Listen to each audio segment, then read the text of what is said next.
I would point in a way to a G minus 2. A G minus 2 where people say, look, G1 and G2 are both difficult, big, difficult players. They may compete, that is difficult. They may cohabit, that's also difficult. Sorry to sit in Munich and say this. There is a mental block which doesn't allow the developed world to understand that that engine is moving faster, you are doing the catching up.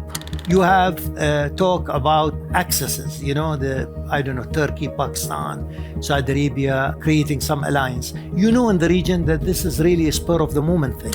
Everything is relative, and flattering the Europeans is, of course, far better and far more welcome than insulting them. This is an India Flex panel. We have the finance minister who is administering the fastest growing large economy of the world that last year contributed 17% of global growth. With 4% of GDP, when India grows, you grow. I think that's the bottom line. That when we grow, it's a global good. And in some sense, the person who's responsible is with us today. Someone who took India through the pandemic, through the European conflicts, through change of presidencies in certain parts of the world. And of course, we are still growing, we are still standing, we are still looking to a better tomorrow. I think that's the bottom line introduction for the finance minister. And of course, along the way, we've signed a few agreements and we have enhanced our international array of friends and partners. And for that, the foreign minister is here. But I'm not going to start with either of the two of you. I'm going to start with Carl Bildt. And Carl Bildt, because I think it's Carl Bildt's day. When Rubio spoke this morning, it was a olive branch. This is after J.D. Vance's speech last year. This was like making friends again with you, right? Carl, this was an olive branch. This was conciliatory. Yeah. No, I mean, true. Come on. Everything is relative. And flattering the Europeans is, of course, far better and far more welcome than insulting them. And since the previous strategy had been tested quite extensively, they decided to go for the flattery. I mean, we Swedes were, of course, slightly upset. I mean, he went from the Sistine Chapel to the Beatles. He forgot ABBA. He went for all sorts of European nationalities. He didn't mention Sweden once. No, we set up the state of Delaware, which might not be the flavor of the month in the White House, I guess, but still a contribution, which has the same blue and yellow colors as the Swedish flag, by the way. That was forgotten. But if it's slightly more serious, the description he gave initially of the word was, I think, something that we Europeans don't recognize. We do think that we've been living through a period of long peace with enormous expansion of the global economy. I mean, in my lifetime, the global population has been increasing by a factor of 3. Life expectancy by a factor of 2. The global economy by a factor of 15. To describe this in only black terms as everything going down and Western civilization being on the decline, we don't really recognize that. But that's the way this particular administration sees it. In policy terms, it was, of course, avoiding most of the issues that concerns us Europeans. I mean, we've got a big Russian war of aggression in the middle of Europe that fundamentally threatens European security, and that wasn't mentioned. So there's a disconnect between security perception. There's a disconnect both of global view and of security perceptions between us and the Americans. But still, we do appreciate the Sistine Chapel is nice, and Beatles is okay, and we do appreciate flattery. Carl, I'm going to come back to you and I'm going to ask you about the European options and how do they see a world of tomorrow in terms of partnerships, in terms of growth, in terms of stability and security. And I'm going to let you think about it before I come to you. But since the theme of this year's Munich Security Conference is under destruction, and the contract is with the United States of America, Megan, let me ask you the question that so many people have asked you so many times: what the hell is going on? What does America want? I think it's no longer about what does the world want. I think we should now really know what does America want. Okay, those are two different questions. What the hell is going on? It deserves a certain answer. And what America wants, I think, at this point, is still open to question. So let me answer the first question. But if I may, just on the Rubio speech responding to Carl, I agree. There was a difference of the diagnoses of the situation, the global, state of affairs. But that is a far cry from worrying about the US coming and withdrawing from NATO. And one point that I think the speech really did put to bed is the idea that the Trump administration wants spheres of influence, right? That was one of the big concerns around the Venezuela action, all this focus on the Western Hemisphere. Is the United States looking for a world that is about spheres of influence? And I think what we heard from Secretary Rubio today was definitively that's not, at least that's not how he envisions going forward. And to the extent that his comments are representing the administration adequately, that's not a small thing either. So just on what the hell is going on, this is a good question. There are 100 different answers to it. I'd say we're in a transition. I know that Prime Minister Carney, he said it's not a transition, it's a rupture, but really it is a transition. And it's a transition that normally would be ushered along by something like a world war. This is a transition that normally has a spur of something very dramatic, very traumatic. But what we're seeing is something that's not just about President Trump. We're seeing a movement from a time where we had a recognizable global order. And we heard it yesterday from Chancellor Merz. We also heard it from Secretary Rubio today. That order of American primacy, of confidence in globalization, of deep economic integration, and functioning multilateral institutions, we have global leaders saying that era is over. I personally would just like to have a little asterisk. I think that's a premature obituary, but we'll leave that to be discussed later. And we're moving into something else. And while we don't know exactly what it is, I think we have to all adopt a new set of assumptions. And some of these assumptions have to do with interdependence. We now have to assume that it can and will be weaponized on occasions. And that's a big shift. And we have to think about that there isn't a primacy. There isn't an America that is invested in the global order, and there isn't anyone else who is in a position to construct and maintain a global order. So I think that those kinds of issues are going to be underpinning what's going forward. We have to assume that economics and national security are going to be fused. It used to be you could think economics and geopolitics were slightly separate, but that's no longer the case. You used to think domestic politics wasn't driving international affairs. That's no longer the case. So that's the start of my answer. And Megan, I'm going to come back to you and ask you a question that we spent a better part of the last couple of decades in Western capitals, talking about de-risking from China. We now have a new stream of study, maybe even at the Welfare Center, de-risking from America. And what does that really mean? How do you balance your stakes in an American-led order with a world that might look very different if things were to unfold as you are suggesting, right? So I'm going to come back to you on that. But I really like that point that today geopolitics and economics are indistinguishable, and I'm probably going to turn to the Indian Finance Minister on that particular aspect. From being the chief financial officers and the managers of treasuries as finance minister of a country, you are now in many ways the manager of risks, kind of the backstop to how geopolitics unfolds in daily lives of individuals. Atmanirbharta, or self-reliance and autonomy of choices, was something that India has long pursued, and under Prime Minister Modi, this has been one of the central pillars of our approaches. How is that playing out in this world of geopolitical disruptions and shocks, whichever way you want to describe it? Thank you. Thank you also for having me here. It's certainly a very critical time for economies like India, which, much against all the odds, is, because of the domestic strength, retaining its growth momentum. And so for the last 4 years, 5 years, since after COVID, when the revival of the Indian economy started, and since then, we've maintained and sustained the growth momentum. But this is against all odds, in the sense the volatility externally is so high.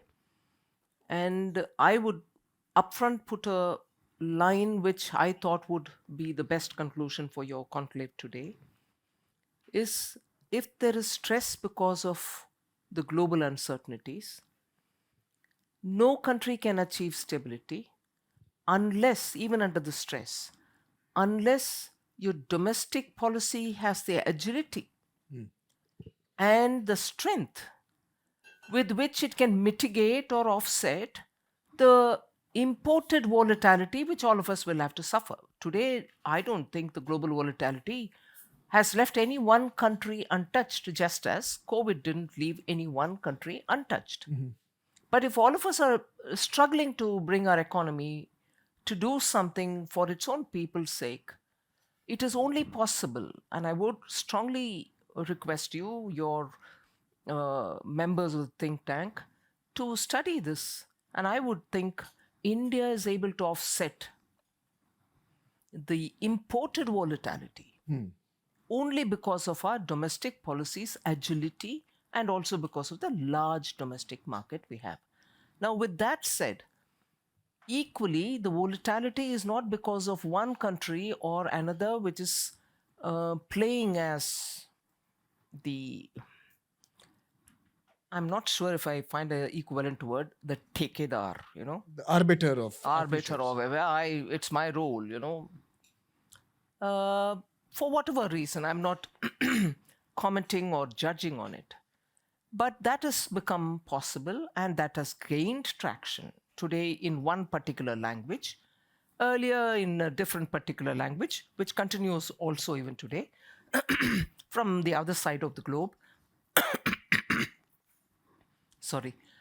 So this kind of a traction being gained for the volatility which is being deliberately made as a part of their policy, perhaps.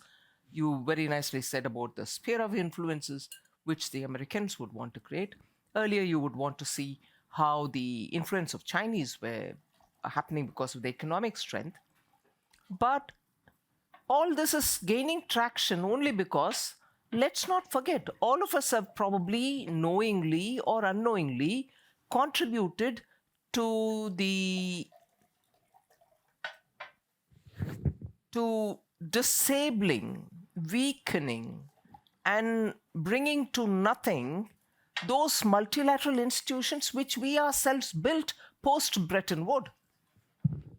Not just for the development in banking institutions. Where is the United Nations? Where is the WTO? And where are the multilateral development banks?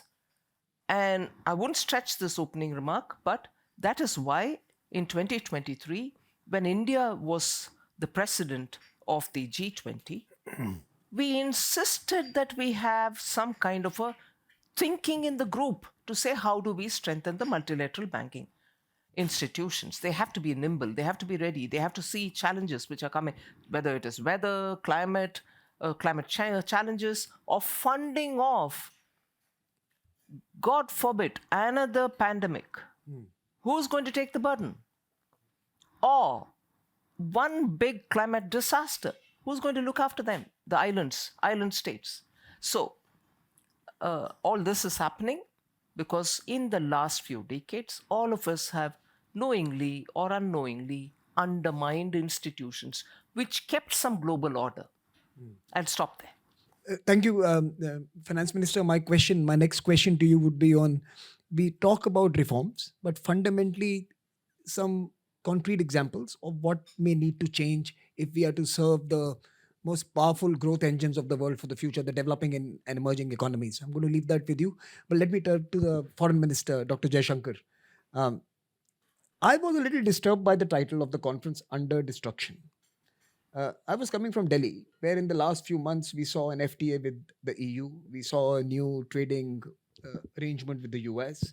We saw New Zealand and many other countries sign on to economic architecture for the future with India. I thought we were actually under construction. And when I came here, I saw the headline, Under Destruction. So as the Foreign Minister of India, how do you reconcile these two different moods, vibes, moments? First of all, when you organize a conference, you must have a catchy title. And Samir, you are the master of it, so you of all people should appreciate that. So even if you over dramatize it, it's good to have a conference with a title like that. The second point is, look, today, if one sees how is the world reacting to changes, as they say, where you stand depends on where you sit. And I think it's particularly troubling for alliance partners, for people who've had the comfort of treaty arrangements, who had so many assumptions and predicates on which they built their policy. The rest of us, in some ways, were used to this, to a higher degree of uncertainty, had a much more challenging rise, so to speak, lived with much greater risks. So in one of my earlier panels, for example, the issue of Mr. Carney's speech came up. Mr. Carney's speech was a very dramatic speech for a Canadian, for a country which is a treaty alliance partner of the US. But a lot of what he said would have been said by many countries many years before, who are not part of an alliance system, who would say, well, we need strategic autonomy, we need our independence, we need to assure ourselves of our basic needs. So I think some part of it is Munich, some part of it is the conference, but one real part of it is, yes, the world is under change. And often what happens is the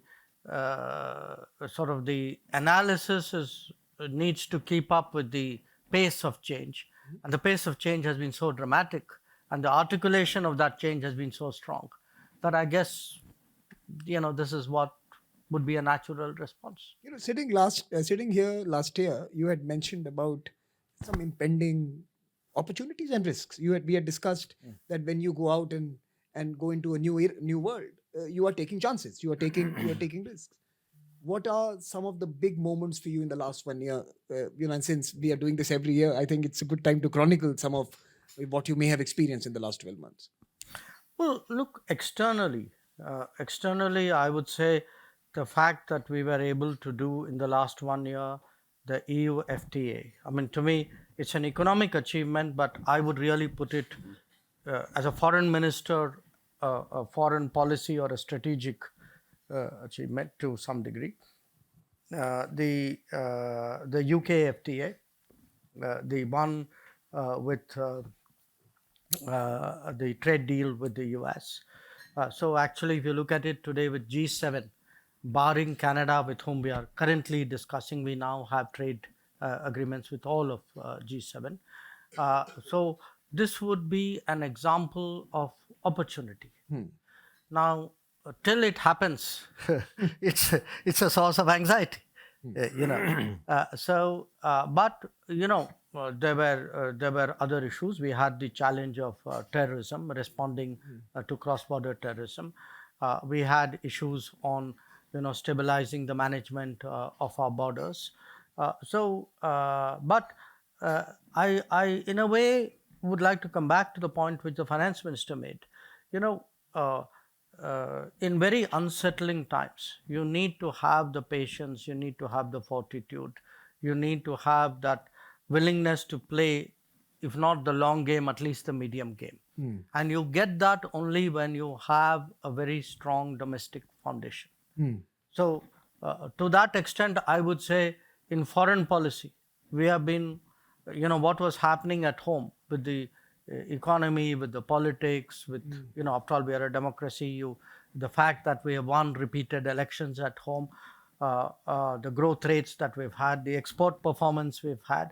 I think all of these, frankly, have helped me as a foreign minister. There's someone sitting here and I just smiled at that person. I don't know if he saw me smiling at him, but as someone said, economic policy is India's best foreign policy. So in some sense, I think that is one of the pillars around which we will have it in the future. Dr. Gargash, the dynamism in the Middle East and as well as the despair, and the both of them are prevalent in plenty in that particular part. So there is obviously an opportunity for the future, and there is a trepidation.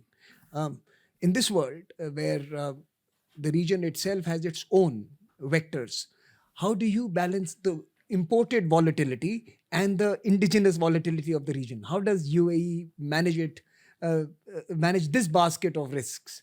Thank you, Samir. First of all, I have to congratulate you on the coolest setup in Munich. I don't think there is any cooler. I think what I am really seeing is more of the same. It's basically preserve, repair, destruct in our region. Preserve, repair, destruct. I think every crisis that we go through, we're worried about the sort of ripple effect of the crisis.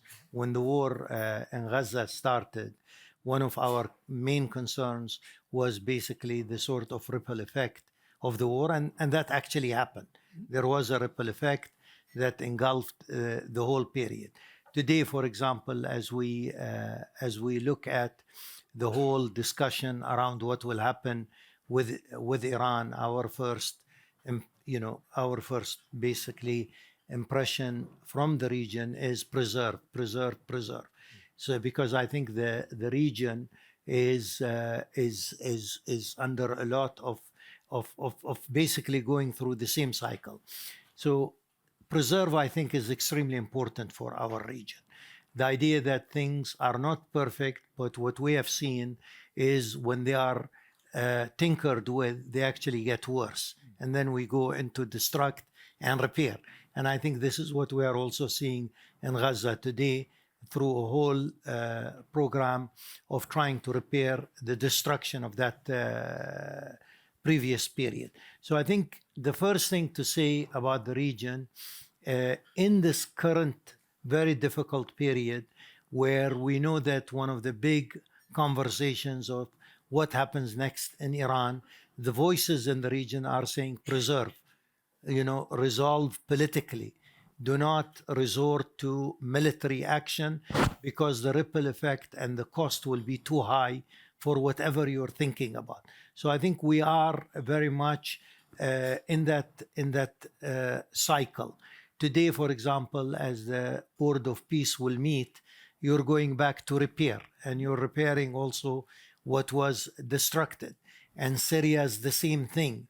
So I think in these three words, we are really seeing a region that is basically going through this recycling process. Now, having said that, it doesn't mean that there aren't any bright spots.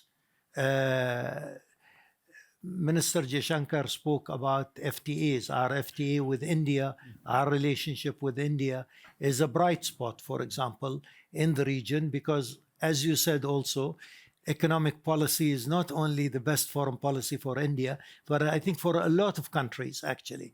If your major focus is geo-economic, I think you benefit much more in directing a foreign policy. I mean, again, you can't leave it geo-economic as a whole, but I think you need to make it predominantly geo-economic. Now, this leads me to another thing. The other thing is the sense of cooperation in the region is not very strong. And it's fleeting at best. So again, I think we have not been able to create a permanent sense of cooperation. Now, Community. Community and cooperation. So, for example, you have talk about accesses. Turkey, Pakistan, Saudi Arabia, creating some alliance. In the region that this is really a spur of the moment thing. This has been part of the history of the region since the Baghdad Pact in 1950 something. But nothing really is happening. It is more a reaction towards how you see the strategic landscape, but it's not reality. In many sense. So I think, just to conclude here, I think what we need to do is we need to get out of this sort of cycle that I described, and we need to try and find a sense of community in the region, a real community rather than something that is addressing the latest geostrategic changes and so on and so forth. So I'm going to come back to that, the region and a new community, but I have to let the finance minister leave. But before you leave, ma'am, your office tells me you have another meeting now. But before you leave, I want to ask you the question I said I would ask you, that what are the 2 or 3 areas or aspects of financial governance, international financial governance, which requires urgent attention if we are to unleash and unlock the potential that exists? See, I'll draw from the experience of the emerging economies. They have, in their drive and desire to move fast, grow fast, and be able to give an inclusive growth to all its people, have done a brilliant set of innovation. Some of them have adapted technologies in some aspects of their economy, and some others have used it in a far more wider spectra of their economy. That's one example. Second, extraction and maximum utilization of some of the commodities people have, or rare earths that they have. People have realized it and started doing it. But of course, it's going to show result after a few more years. So the way in which many of these economies are coming out of the box of the old set of planning to newer ways in bringing energy back to the economy, jobs back to the economy, and making sure that that is adequately funded, public or private, has given a lead advantage to many of these emerging economies. And that is why you find, despite some of the turbulence which will hit them as well, their growth suffers lesser than the growth which suffers much more even in developed economies. Now, developed economies and their flexibilities have become far lesser than what they should be. They're rather rigid. Their planning processes have also not understood that applications are required. I was quoting in the morning when I was talking on the climate-related matters. Netherlands suffers in terms of the way in which their grids are not really up to date. They may be on the route of generating more renewable energy, but the grids not being able to take it at a time when surge happens in, let's say, solar, and then when the base energy requirement comes in, fall back on fossil fuel, and that adaptation and the talking to each other of the generation grid and the transmission grid is not working out. Now, if that is happening in Netherlands, which you would think is part of the developed world, Spain gives you another example back again. So the transition in terms of commitments that all of us have made, renewable, we'll move to no more fossil fuel, you're not ready with systems. Contrast that with what is happening in emerging economies.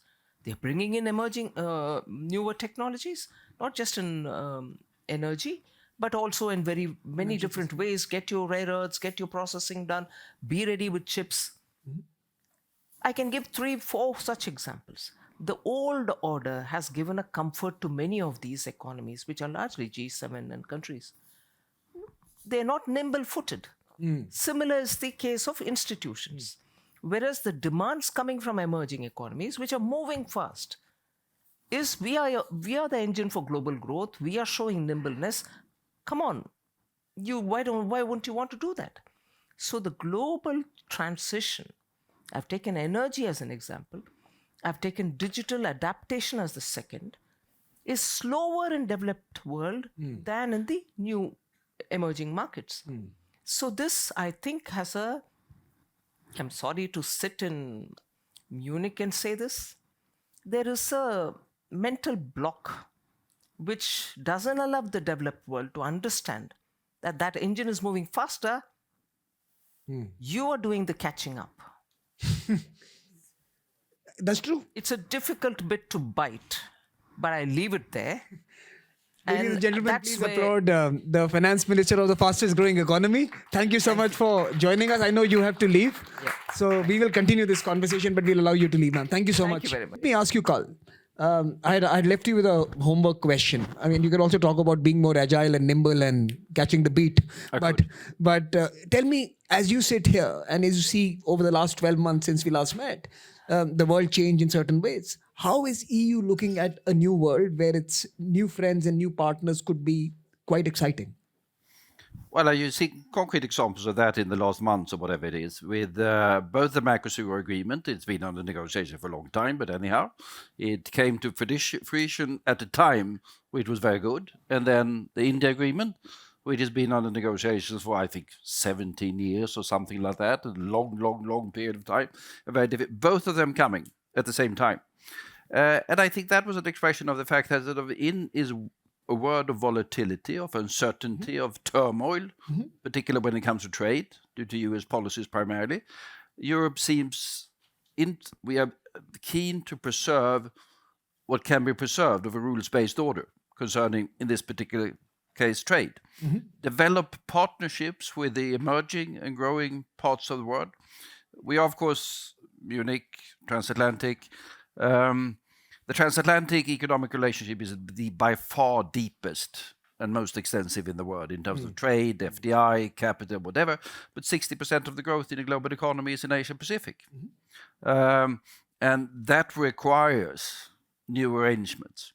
And let's speak about trade. We are, of course, firm believers in multilateral cooperation across the board.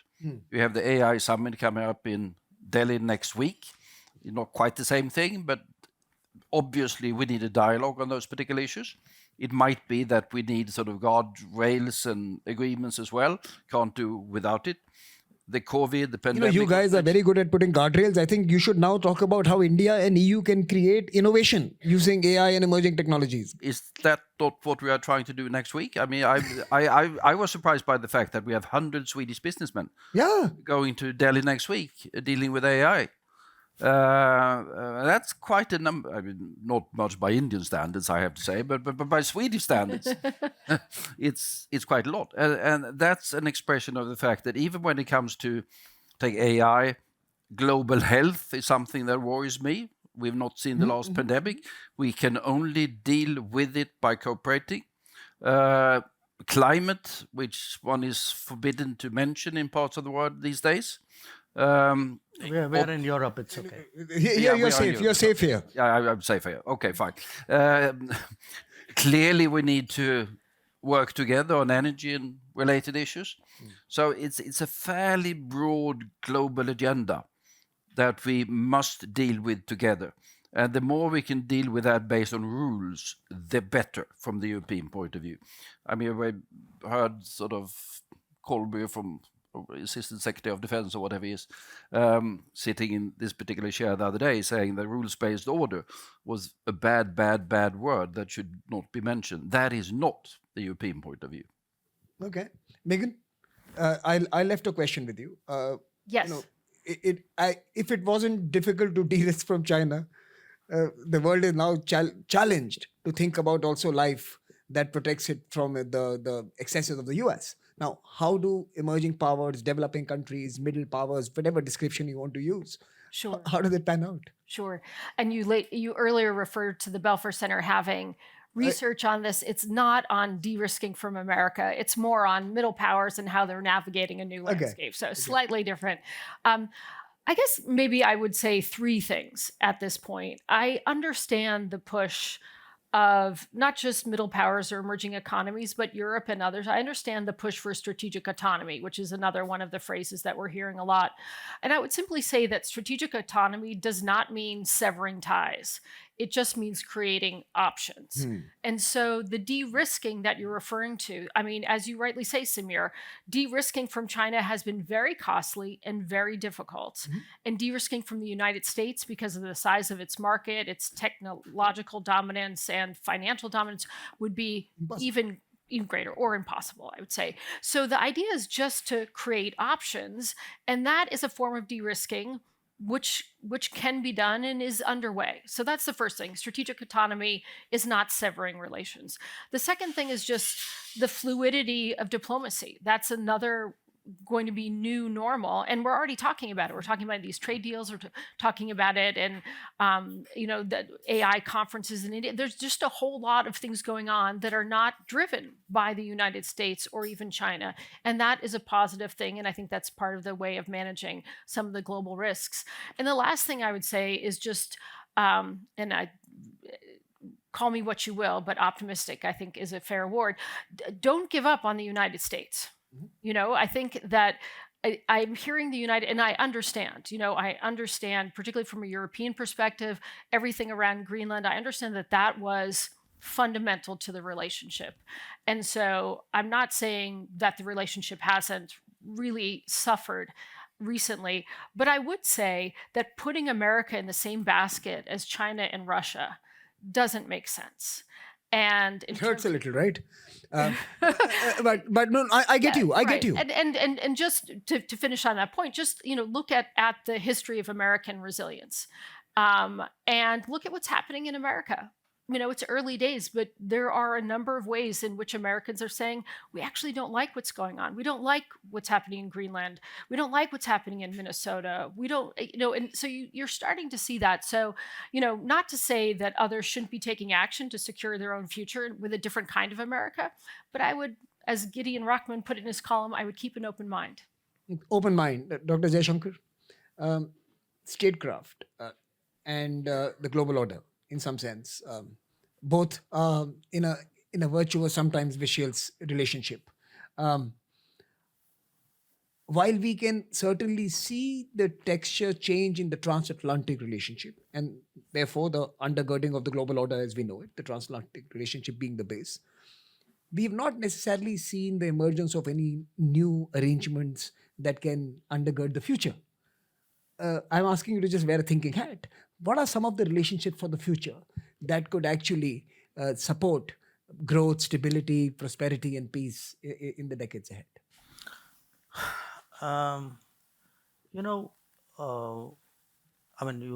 One can say every change is unique, but this one really is, because we are actually having global change without massive conflict.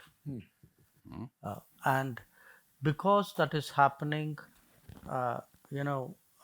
it's not, there's no guillotining, there's no sudden moment when there was a shift. So what is happening is there are strong elements of continuity. There are dramatic elements of change, depending on, who is highlighting which part of it and how we are impacted by it. We tend to pick that, the balance to our comfort. You asked me about the title of this conference. I can understand why in Munich, somebody would look at it so bleakly. But I would also temper it with the fact that the reality is perhaps not so sharp. So here's, my thought. Number one, I feel we are headed for a long Twilight Zone.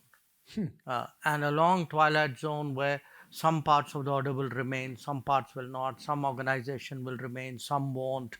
It'll be messy. All of us, we like to intellectually organize ourselves. We want neat answers saying, okay, those 4 things will happen, that's the way it'll be. I'm afraid we're not going to get that, because more than anything else, there is actually, so many dimensions are changing at the same time, and they're fading into each other. And the natural inclination for many years in an order is to stabilize. I don't think that's the natural inclination anymore in every quarter. Sometimes there may be an actual feeding of the volatility, saying, okay, let the world be more volatile and I will come out better or stronger out of that.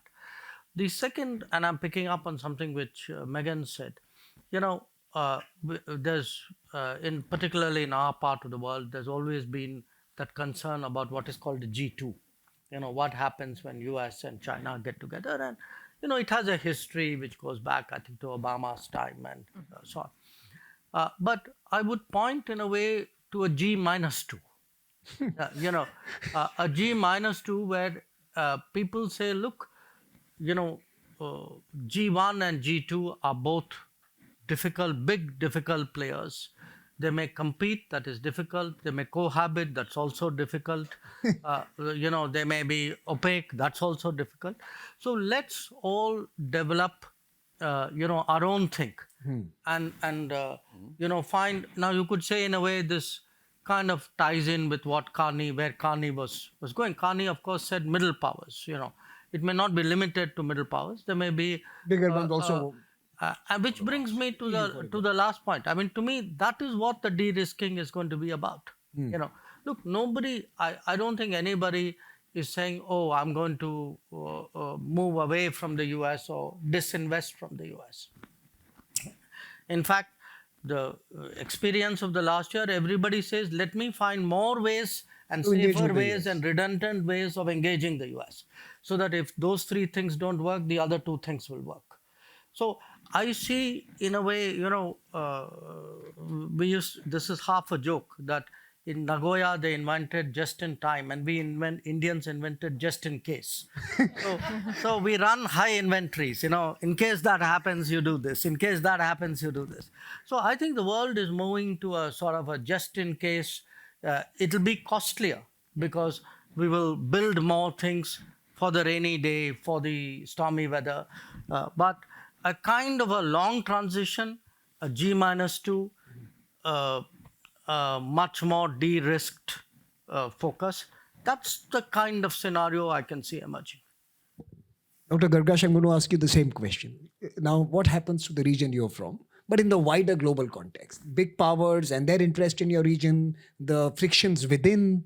How do you see a world and a Middle East emerge in that world? Well, I think the region and many parts of it is underperforming.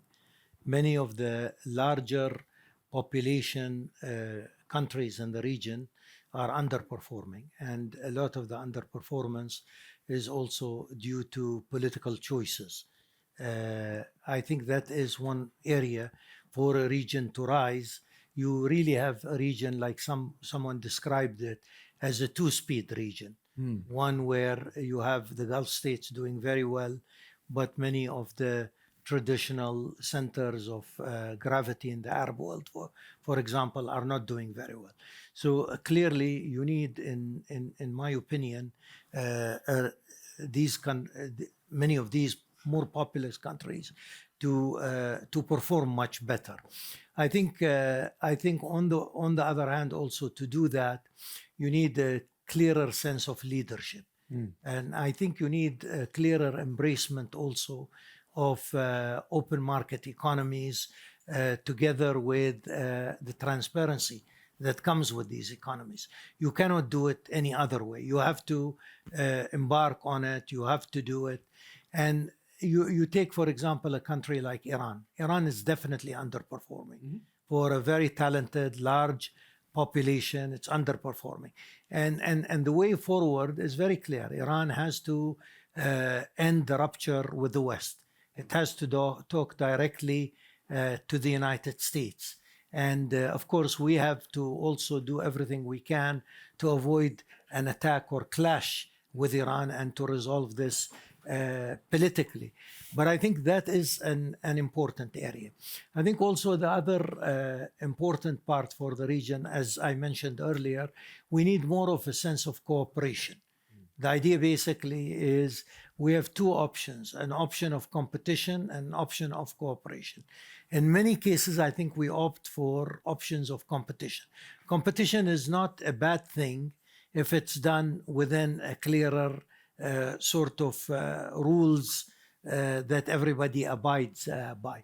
I think the third thing there also is that the region has to also leapfrog into technology.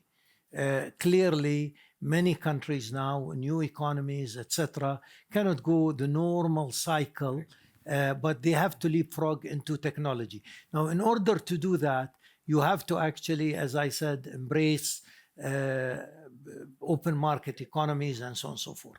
Thank you. I'm going to open it up to all of you, to all the believers who have stayed back. I'm going to turn the mic to you. Anyone wants to come in at this time to ask questions to this wonderful panel? Please raise your hand and we'll get the mic to you. Can we have the mic with Asha here? And do you want to come in? No? Okay. Can we have a mic to Asha, please?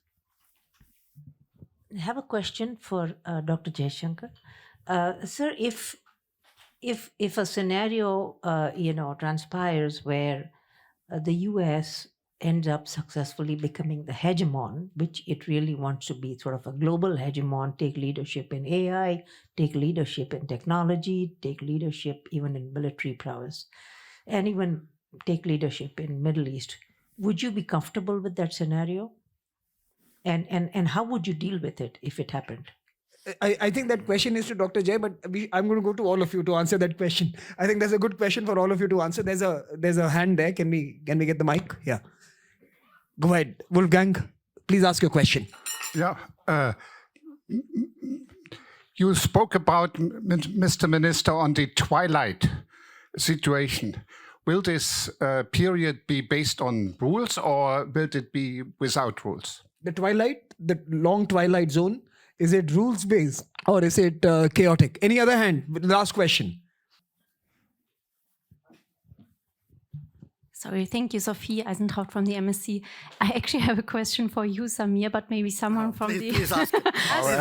Another time. But maybe someone from the panel wants to help you out. As one of the authors of the report, and I really like our title, I actually wanted to ask back what kind of construction you see going on. I totally agree with the construction process in terms of trade agreements, but I do not feel like trade agreements alone build a stable order. So I would be interested if you have more examples. In the India-EU engagement, there was a security and defense agreement also separately being signed. So I think, is it just trade or is the world also having conversations which are more political and security and defense oriented?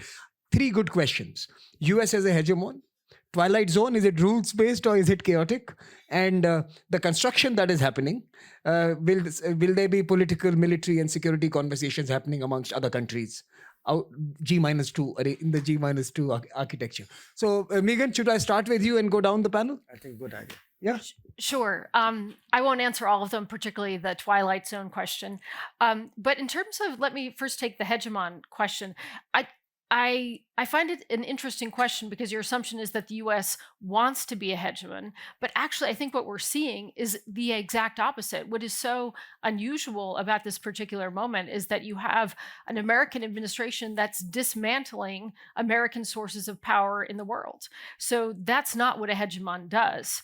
A hegemon would actually be looking to sustain and extend its influence, military, economic, and political. And this is much more selective. So I think we see an America that's, revisionist on economic issues in a serious way, and maybe more status quo when it comes to security and other things. So I guess that would be my response to that question.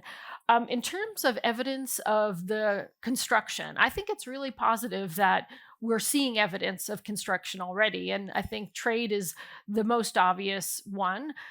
Where I would really look to see progress, and I think it's too early to say that there actually has been, but where I'm hopeful and I think is very urgent is in the technology sphere. That's where we need to see more global construction of norms, institutions, and agreements. Dr. Gargash? I think, again, I'll pick up on some of the points that were mentioned. I think from the Middle East perspective, the U.S. role remains extremely important and remains very constructive. And I think we need the U.S. role in the region, but we also understand that it's becoming a more multilateral world. The comment, I think, that was written by the president of Finland recently, I think is extremely apt, where he says we need to see a more multilateral world, but not necessarily a multipolar world. And I think this is what we need to work on. We need to accept that multilateralism is a good thing, but multipolarity is a bad thing, I think, from that perspective. Vis-a-vis the Twilight Zone, I remember we had in the Raisina dialogue in Delhi. I can't remember if it was last year or the year before. We spoke about this, and my comment, I think, was that we don't expect that there will be another San Francisco moment. And because we will not be able to assemble another San Francisco moment, the changes that are happening today will have a certain degree of chaos, because they will not reach out to every single organization and every single process within the organization. But I think in the areas where they will actually affect the various, multilateral institutions that they will have, I see more chaos rather than order. But I don't think, as Dr. Jaishankar said, that this is going to touch the whole system. Carl, let me turn to you because he has one extra question that he has to answer. But can I turn to you now for your responses to those? I don't think we are facing a situation where anyone will be hegemonic. I think that's not going to be possible. Overall, looking back, history has always been a fairly messy affair. More or less messy, more in terms of times, in terms of regions. And I think we are heading now in the period where it's going to be more messy for quite some time to come. Can this be balanced by constructing, as we say, or do we see any sign of that? Not much. I think we are still in a destructive phase. We see the US leaving virtually everything that is not bilateral. They do bilateral deals, but be that global health, or be that climate, or be that trade, or be that whatever, they're leaving it. And they're still the biggest country in the world in terms of its power overall. So, of course, it affects. Then us others, be it Europeans or Indians, others, we are trying to sort of balance this by different sort of agreements. There are limits to what that can be achieved in terms of handling the entire global situation, but that's the way it has to be done.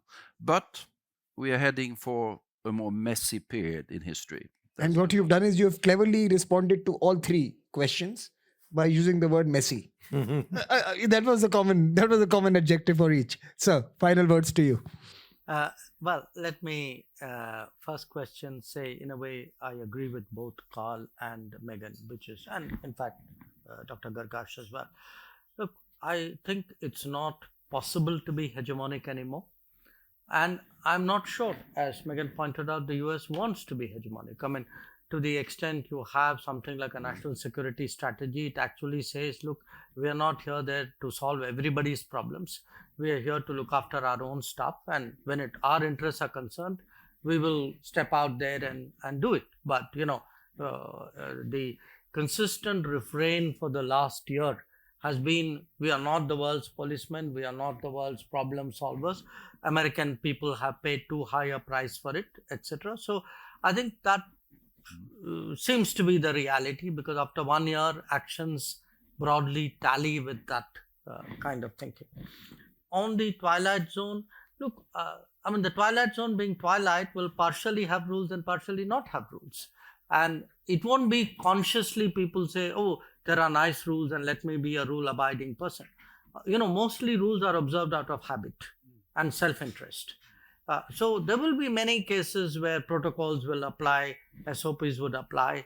In fact, I would, that's a later point. I'll come back to that. I'll return to this point in a way. This issue of FTAs, look, FTAs are ultimately about trade, but again, I would argue the European FTA is very different, because Europe has used FTA to shape larger foreign policy positions of its partners. So I would not put it as the same as, say, a New Zealand FTA or a UAE FTA. I think there is a different value. What we discovered is you really cannot upgrade your relationship with the European Union if you don't have an FTA with the European Union. And my own experience, even in this 1 month, even as we were approaching the end of the FTA, so many other doors opened up. So I sort of predict a very active year for our relationship with Europe. And, I think somebody mentioned, and I think Dr. Gargash also spoke about multipolarity and multilateralism. My understanding of what Alexander Stubb wrote in that book, and I've talked to him a few times about it, he is actually cautioning. He's cautioning that you're going to have more multipolarity with less multilateralism, and that's not good. Because there are more variables and less discipline. That's a short point. I agree with him that it may not be so good, but I feel it's going to happen. So the reality of that Twilight Zone is actually going to be that many things will continue because there will be enough self-interest. Many things won't continue because the US or other countries. We keep talking about the US. I think China is also a very important factor in all these calculations. And what we will see, I think, will be these coalitions, small coalitions, plurilateralism, minilateralism, call it what you will. So a group of countries coming together for a limited purpose. A limited time. Yeah, it's been there for 20 years, but their role in the total diplomatic space will actually grow. I think we are going to close this now. So thank you so much for your time. I've extended this session already by 5 minutes. Please join me in applauding this wonderful panel for their interventions. Thank you so much, sir. And just in case we don't meet next week for the AI Summit, come to Delhi in the first week of March for the Raisina Dialogue. And of course, we'll see you again next year, the same place for lunch. Can I call Aparna to quickly propose a vote of thanks to everyone who's gathered here? Aparna, you have a mic. I have Excellencies, ladies and gentlemen, distinguished speakers, thank you very much for taking the time. Whether it's going to be a long twilight or a new dawn, I think we're all sure it's going to be a long road. Wanted to thank you and hope that we'll meet for many more such pit stops, all brilliantly curated and organized by Samir and ORF. Thank you for your time and participation.